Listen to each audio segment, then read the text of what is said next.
আসসালামু আলাইকুম। সকালবেলা উঠলাম প্রায় 6:30টার দিকে, পানি গরম করলাম। গরম করে ওয়াশরুমে ঢুকলাম। ওই দাঁতটা আগে ব্রাশ করে নিই।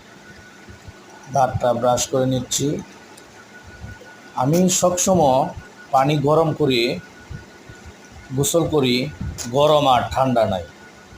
বাড়িতে গেছিলাম ঈদে, ঠান্ডা পানি দিয়ে গোসল করছিলাম।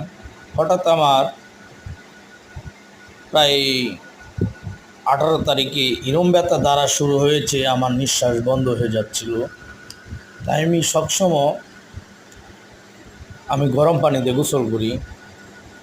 গরম পানি দিয়ে গোসল করলে শরীরটা এত ভালো লাগে, ব্যথা ট্যাথা বোঝা যায় না।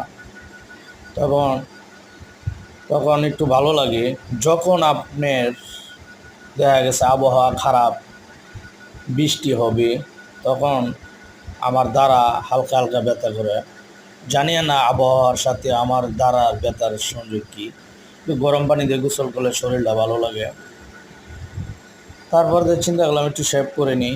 দোকানে শেভ করলে অনেক টাকা লাগে, প্রায় নর্মালে করলেও 60 টাকা। তাই আমি বাসাতে গোসলের আগে বড় হলে হালকা একটু চারটে নিই।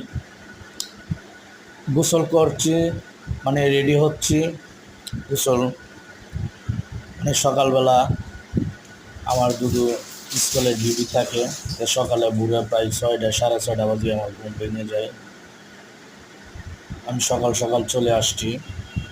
আসার পরে শুনি আমি বাইরেছি, এটা আমার বাসার গেট।